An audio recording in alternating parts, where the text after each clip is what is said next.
우리의 죄를 가까이 대고 하세요. 용서하여 주소서.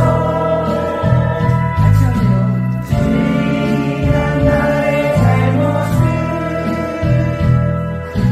사하여 주옵소서. 주여 우리의 죄를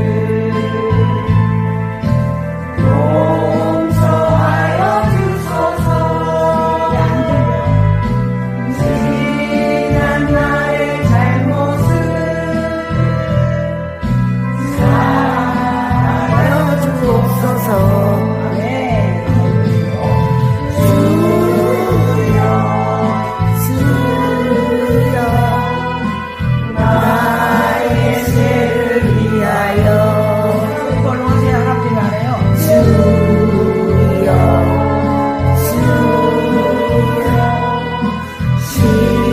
십자가를 지셨네. 주님 가신 그 길을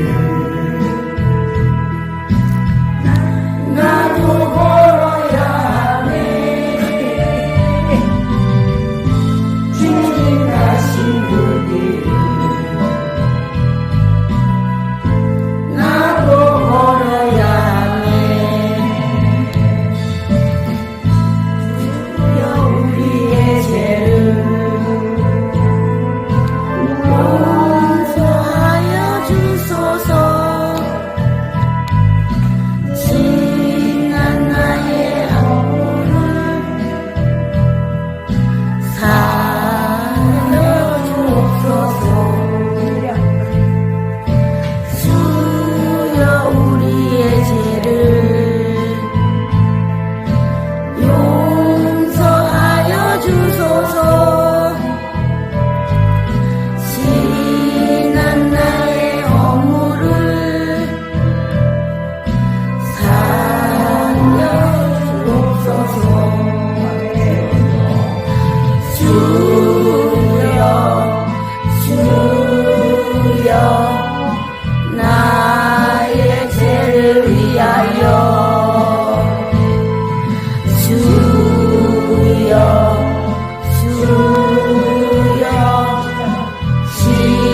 십자가를 지셨네. 나의 생명 다하여 주를 위해 살리라. 벙어리가 되어도 찬양하며 살리라. 아이고, 잘했어요. 말씀 보시겠습니다. 말씀은 야고보서 1장 5절부터 8절까지 말씀입니다. 제가 먼저 읽겠습니다. 너희 중에 누구든지 지혜가 부족하거든 모든 사람에게 후히 주시고 꾸짖지 아니하시는 하나님께 구하라. 그리하면 주시리라. 오직 믿음으로 구하고 조금도 의심하지 말라. 의심하는 자는 마치 바람에 밀려 요동하는 바다 물결 같으니 이런 사람은 무엇이든지 주께 얻기를 생각하지 말라. 두 마음을 품어 모든 일에 정함이 없는 자로다. 아멘. 세상에서 우리는 매번 이 선택의 순간에 놓입니다. 선택한다는 게 오늘 저녁 뭘 먹을까 이렇게 쉬운 경우도 있지만 아주 어려운 경우도 많이 있습니다. 제 아들놈이 군대에서 장교로 있는데 군대 체질은 아닌데 드론을 전공했어요. 드론 부대가 요즘 중요하지 않습니까? 거기 갔는데 이제 보직이 좋지요.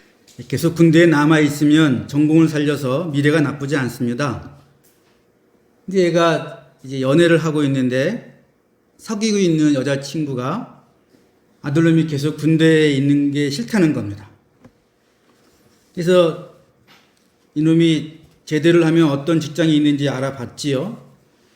근데 사회에서는 현실적으로 드론을 전공했을 때 할 수 있는 게 그렇게 많지 않고 이제 방송국이나 또 뭐 이렇게 공무원들로 이렇게 소방청이나 그런 데 산불 나면은 드론으로 날려서 보고 그러니까 그런 데 들어가면 좋은데 하늘의 별 따기입니다. 그런데 이제 아들놈이 애인하고 도저히 헤어질 수가 없대요. 이럴 때 어떻게 해야 합니까? 이런 일도 있어요. 제 동생이 하는 일이 큰 트럭을 운전하면서 회사 물건을 경기도 일대에 배송한 일을 합니다. 한 지역을 담당한 거죠. 이 일이 힘들긴 하지만 주 5일 근무에 배송이 대부분 일찍 끝나서 2, 3시면 퇴근을 합니다. 제 동생이 이 일을 오랫동안 해왔는데 문제는 이제 이 무거운 것을 들고 옮기는 게 힘에 부친다는 거예요. 저한테 상의를 해왔는데 이 일을 해야 하는지 아니면 이제라도 다른 일을 찾아야 하는지 묻는 겁니다. 지금 하는 일은 익숙하고 보수도 나쁘지 않아요.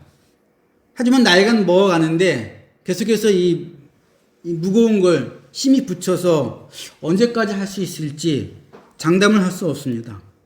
제가 뭐라고 얘기해야 됩니까? 이렇게 선택이 어려울 때가 너무나 많이 있습니다. 이러한 순간에 우리에게 가장 필요한 것이 무엇일까요? 바로 지혜입니다. 근데 세상에서는 이 지혜를 어떻게 구하라고 하냐면 여러 사람들에게 묻고 이 정보를 쭉 모은 다음에 딱 판단이 있으면 그것을 밀고 나가라고 얘기하죠. 그리고 그 판단의 책임은 자기가 져라. 나중에 보면 후회할 수도 있지만 그걸 당당하게 지는 게 인생 아니겠냐. 뭐 이런 식으로 얘기를 해요. 근데 성경은 지혜의 근원을 이렇게 말합니다. 오늘 본문 말씀 5절 보십시오. 너희 중에 누구든지 지혜가 부족하거든 모든 사람에게 후히 주시고 꾸짖지 아니하시는 하나님께 구하라. 그리하면 주시리라. 애초에 하나님을 믿지 않는 사람들에게는 이런 말이 소용이 없어요. 그런데 우리 하나님을 믿는 사람들에게는 이것보다 귀한 말씀이 없습니다. 왜냐하면 우리가 살면서 우리의 선택이 실패할 때가 얼마나 많습니까? 처음엔 분명히 이것이 옳다고 이렇게만 하면 성공할 것 같다고 확신하고 결정하지만 실패할 때가 얼마나 많습니까? 또 한 번 실패하면 그 후유증이 만만치 않죠. 실패하면 그 뒤에 계획했던 것이 다 어그러집니다. 미래도 불투명해집니다. 그러니 이제 마음의 평화와 안정을 잃어버리고 잘못하면 이 분노와 억울함에 더 나쁜 판단을 할 수도 있습니다. 그런데 이 판단을 하나님께 맡기면 다른 말로 지혜가 하나님으로부터 온다는 것을 인정하면 이 모든 일로부터 해방될 수 있습니다. 무슨 말이냐면 하나님께 판단을 맡기고 하나님이 주신 지혜로 살면 그게 내 계획대로 되지 않아도 얼핏 보기에는 그것이 실패한 것처럼 보여도 사실은 실패가 아니라는 말입니다. 예를 좀 들면 다윗은 자기가 왕이 되겠다고 생각한 적이 없습니다. 그냥 어릴 때부터 이 마음이 깨끗한 소년이었는데 힘들고 어려움이 있을 때 하나님을 바라보며 살던 그런 양치는 소년이었어요. 그때 지은 다윗의 시편이 있죠. 여호와는 나의 목자시니 내게 부족함이 없으리로다. 내가 사망의 음침한 골짜기로 다닐지라도 해를 두려워하지 않을 것은 주께서 나와 함께 하심이라. 주의 지팡이와 막대기가 나를 안위하시나이다. 나를 보호하시나이다. 이 마음으로 골리앗과 싸우러 나갑니다. 이때 다윗의 나이가 고등학교 1, 2학년 정도밖에 안 됐어요. 겁없을 나이 아닙니까? 그리고 골리앗과 싸울 때 이렇게 얘기를 하죠. 주께서 나를 사자의 발톱과 곰의 발톱에서 건져내셨은즉 양칠 때 나를 이 블레셋 사람의 손에서도 건져내시리이다. 그리고 나가서 골리앗을 죽였습니다. 이게 동네방네 소문이 나서 사람들이 이렇게 노래를 부르죠. 사울은 천천히요, 다윗은 만만히로다. 이때는 모든 것이 다 잘 되어가고 좋아 보이고 성공한 것 같았습니다. 근데 이 사울은 천천히요, 다윗은 만만이다. 이 노래 때문에 사울이 질투하고 시기심을 품어서 그때부터 10년 동안 광야에서 이방 땅에서 도망쳐 지냅니다. 여러 번 죽음의 위기를 넘기고요. 10년 내내 아주 초라하고 불안한 생활을 했어요. 이때 다윗은 완전히 실패한 것처럼 보였습니다. 이때 이런 시를 짓습니다.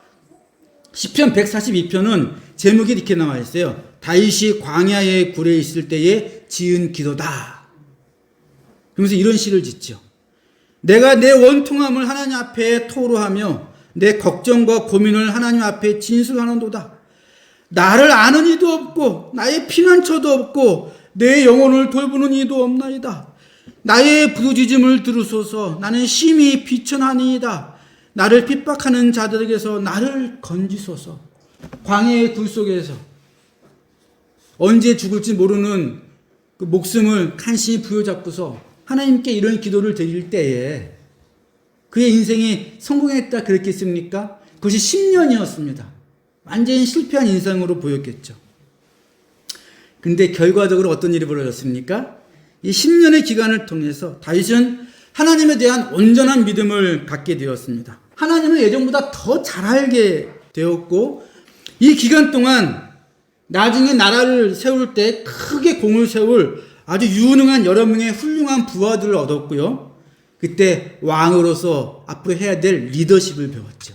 세상에서 볼 때는 실패 같지만 하나님의 지혜 안에 있을 때는 이런 것들이 실패로 끝나지 않습니다.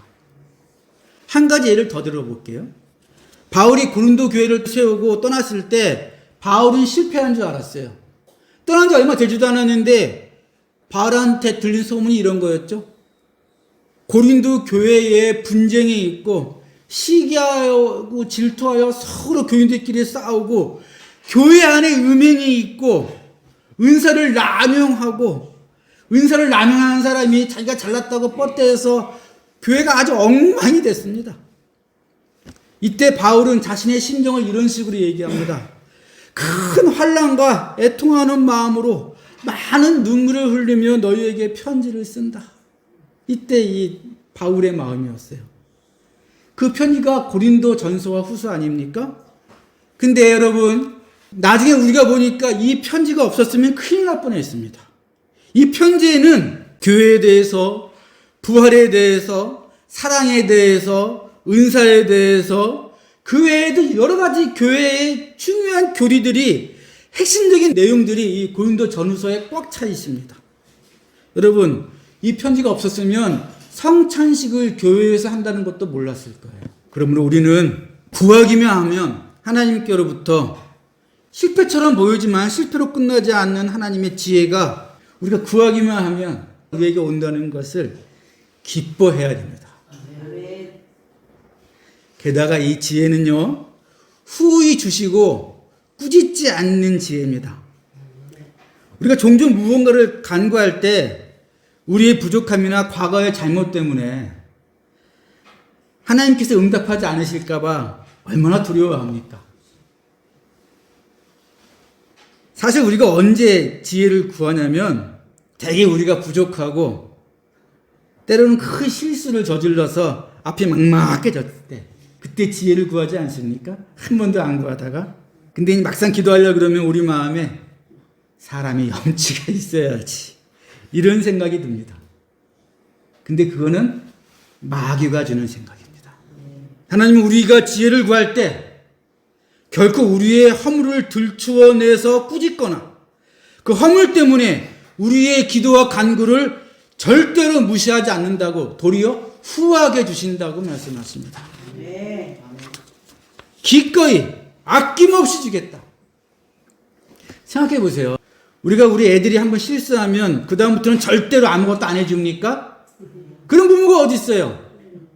나중에 손 내밀면 또 어떻게든 해주지요. 그게 부모 마음인데 하나님은 더 아낌없이 기꺼이 주시겠다고 약속하십니다.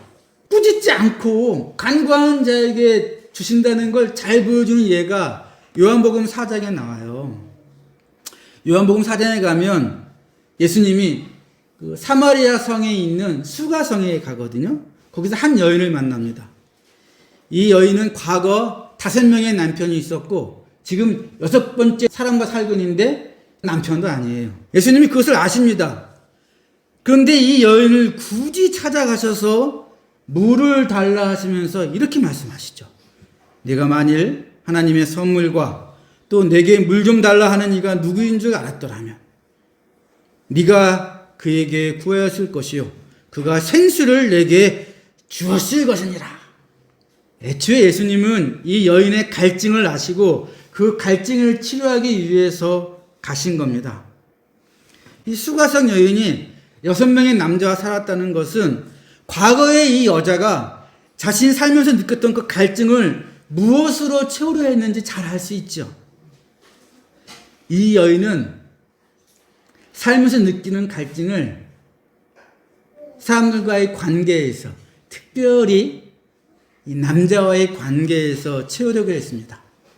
나를 더 사랑해주는 사람, 나를 더 이해해주는 사람, 내 말을 더 잘 들어주는 사람, 돈이 많은 남자, 나를 더 재미있게, 나를 더 행복하게 만들어주는 남자, 이런 식으로 자신의 갈증을 남편들과의 관계에서 해소하려고 했는데 그 목마름이 채워지지 않으니까 계속 남자를 바꾸는 겁니다.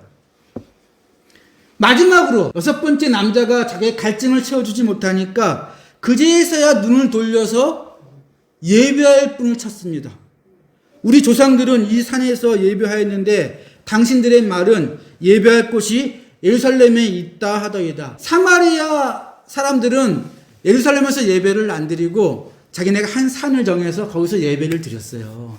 근데 막상 그 예배하려고 그러니까 꺼름칙한 거야. 여기서 하나님 찾아도 되나? 이게 이제 더 이상 남자들로부터 사람들과의 관계로부터 갈증을 해소하는 것이 아니라 하나님으로부터 갈증을 해소하기를 구한 건데 이걸 아시고 예수님이 일부러 오신 겁니다. 그 여자한테. 오셔서 제일 먼저 하신 게 네가 먼저 6명이나 남자를 갈아치웠던 지난해의 그 음란한 행동과 방땅에선 잘못을 회개하라 이러셨습니까? 아니요. 죄를 꾸짖기는커녕 옛다 마셔라 생수 여기 있다 이러셨습니다. 여러분, 의사가 환자가 병 들어오면 아니 이 병이 들도록 어떻게 그렇게 인생을 살았어요 라고 막 꾸짖습니까? 그런 의사가 어디 있어요. 환자가 오면 병을 알고 병을 치료할 뿐입니다.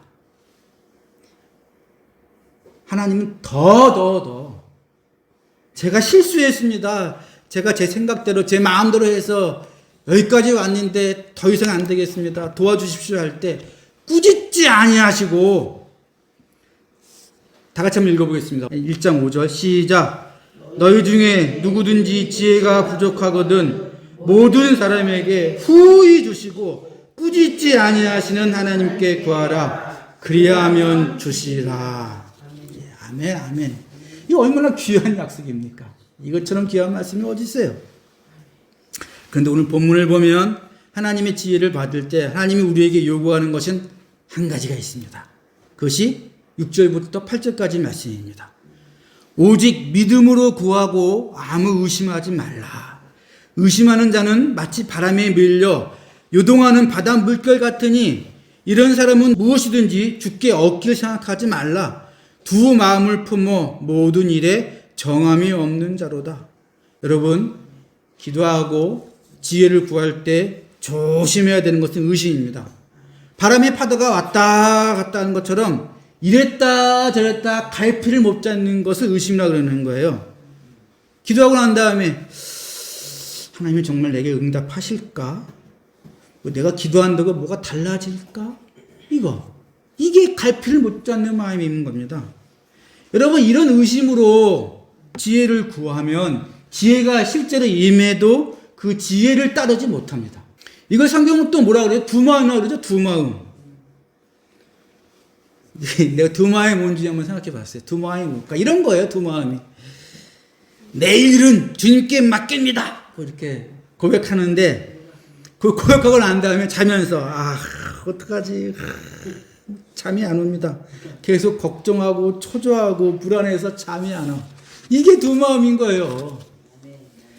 모든 것이 하나님의 은혜입니다. 뭐 이렇게 우리끼리 있을 때 얘기하다가 작은 어려움이나 갑자기 손해보는 일이 생기면 그냥 하늘이 무너지는 것처럼 불평하는 거. 그게 두 마음이죠, 두 마음. 두 마음 갖고 있으면 안 된다고요. 제 아들놈이 그렇게 물을 때 제가 뭐라고 얘기하겠습니까? 한 가지밖에 없죠. 기도해봐. 기도를 했더니 군대에 있어야겠다라고 그런 생각이 들면 군대에 있는 거죠, 뭐. 그러면 사귀는 여자친구가 변하든지 아니면 헤어지고 더 나은 사람을 만나든지 그것도 안 돼서 혼자 살게 된다면 그게 하나님이 더 좋게 걔한테 맞게 만드신 일이라고 믿는 겁니다. 반대로 군대를 제대하고 이제 사회에 나오라는 그런 지혜가 임한 것 같아서 제대하고 사회에 나왔는데 뭐 취업 전선에서 요즘 얼마나 청년 취업이 어렵습니까? 여러 번 물먹을 수 있죠. 그러다가 평생 직장을 구할 수도 있는 거고요. 애인 때문에 군대 때려치고 나왔는데 그 애인과 정작 헤어질 수 있습니다. 그러면 더 좋은 사람 하나님이 예비하셨을지 누가 압니까? 이게 하나님의 지혜 안에 있는 거고요. 흔들리지 않는 거고 두 마음 갖지 않고 하나님을 신뢰하는 겁니다. 여러분 얼마나 좋습니까? 난 너무 좋아요. 내가 하나님을 믿으니까 나의 모든 연약함과 부족함에도 불구하고 하나님께 언제든지 나가서 기도하고 지혜를 구할 수 있다는 것이 얼마나 좋은지 모르겠습니다. 제가 뭐 완전 무결해서 하나님께 기도하는 사람입니까? 여러분이 보시다시피 얼마나 부족한 사람입니까? 또 하나님은 우리가 구하기만 하면 나한테 가장 좋은 게 뭔지를 잘 아시는 분이기 때문에 그렇게 좋은 것을 주시기를 기뻐하신답니다. 아끼거나 우리를 약올리거나 그러시지 않고 우리한테 가장 좋은 게 뭔지 아시니까 그걸 기꺼이 주시겠대요. 얼마나 놀라운 약속입니까? 우리 5절 한 번만 더 읽어보고 말씀을 마치겠습니다. 5절 같이 한번 읽겠습니다. 시작. 너희 중에 누구든지 지혜가 부족하거든 모든 사람에게 후히 주시고 꾸짖지 아니하시는 하나님께 구하라. 그리하면 주시리라. 아멘. 기도하시겠습니다.